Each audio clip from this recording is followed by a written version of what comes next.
جبرائیل دوبارہ وحی لاتے ہیں۔ جبرائیل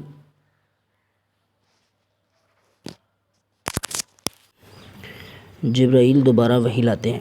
حافظ ابن حجر رحمۃ اللہ فرماتے ہیں کہ یہ وحی کی بندش چند روز بندش تھی، اس لیے تھی تاکہ آپ پر جو خوف طاری ہو گیا ہے وہ رخصت ہو جائے اور دوبارہ وحی کی آمد کا شوق انتظار پیدا ہو جائے۔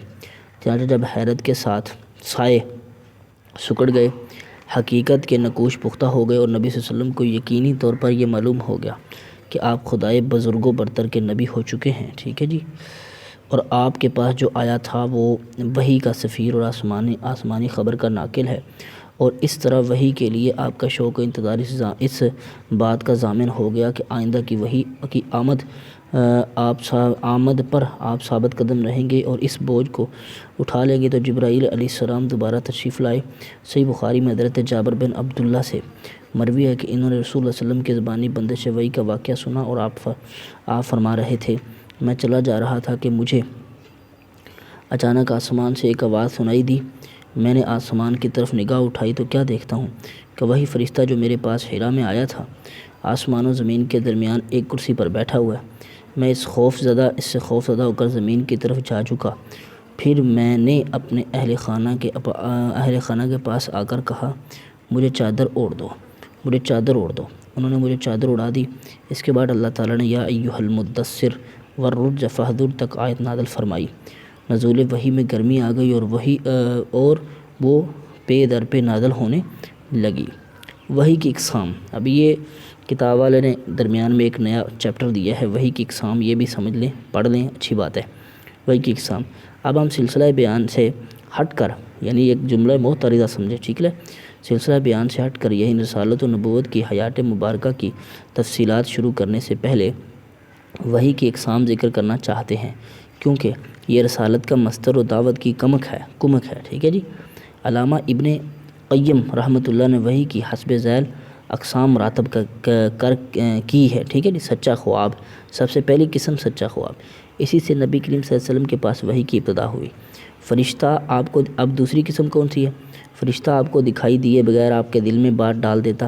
مثلا نبی کریم صلی اللہ علیہ وسلم کا ارشاد ہے کہ ان روح القدس نفث فی روعی انہ لن تموت نفس حتی تستکمل رزقها فاتقوا اللہ واجملوا فی الطلب ولا یحملنکم استباء الرزق علی ان تطلبوه بمعصیۃ اللہ وانما عند اللہ لا ینال الا بطاعتہ، ٹھیک ہے۔ روح القدس میرے دل میں یہ بات پھونکی کہ کوئی نفس مر نہیں سکتا یہاں تک کہ اپنا رزق پورا کر لے، حاصل کر لے، بس اللہ تعالیٰ سے ڈرو اور طلب میں اچھائی اختیار کرو، ٹھیک ہے، اور رزق کی تاخیر تمہیں اس بات پر آمادہ نہ کرے کہ تم اسے اللہ کی معصیت کے ذریعے تلاش کرو، کیونکہ اللہ کے پاس جو کچھ ہے وہ اس کی اطاعت کے بغیر حاصل نہیں کیا جا سکتا، ٹھیک ہے جی۔ اب تیسری بات کون سی ہے، یعنی تیسری وحی کی قسم کون سی ہے؟ فرشتہ نبی اکرم صلی اللہ علیہ وسلم کے پاس کے لیے آدمی کی شکل اختیار کر کے آپ کو مخاطب کرتا، ٹھیک ہے جی، پھر جو کچھ وہ کہتا اسے آپ یاد کر لیتے۔ اس صورت میں کبھی کبھی صحابہ بھی فرشتے کو دیکھتے، ٹھیک ہے جی، دیکھتے تھے۔ اب چوتھی قسم کون سی ہے؟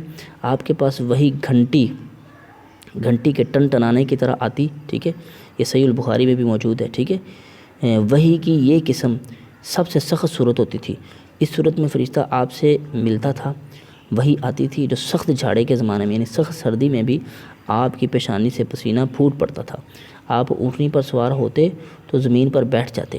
ایک بار اس طرح وحی آئی کہ آپ کی ران مبارک حضرت زید بن ثابت کی ران پر تھی، تو اس پر اس قدر گراں معلوم ہوتا تھا کہ ران کچل جائے گی، ٹھیک ہے۔ حضرت زید بن ثابت فرماتے ہیں کہ اس طرح مجھے معلوم ہوتا ہے کہ میری ران کچل جائے گی، اتنا بوجھ پڑا اوپر۔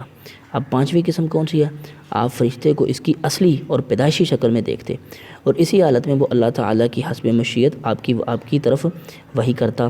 یہ صورت آپ کے ساتھ 2 مرتبہ پیش آئی جس کا ذکر قرآن مجید سورہ نجم میں بھی فرمایا ہے، ٹھیک ہے جی۔ اب چھٹی قسم کون سی ہے؟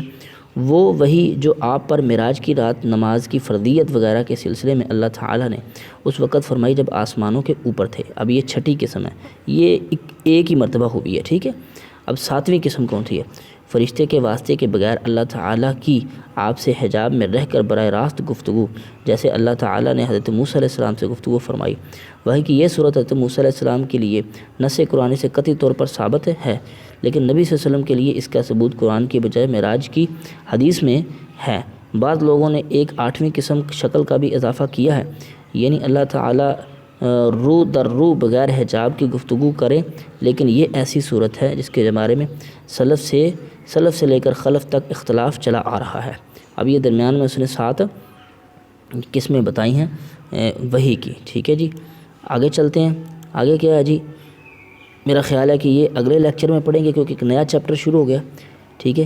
دوسری وحی کے اندر کیا کیا موجود تھا، یہ سارا کچھ انشاءاللہ۔ تو تب تک کے لیے آپ ان ویڈیوز کو دیکھیں، اللہ آپ کو پڑھنے اور سننے کی توفیق دے۔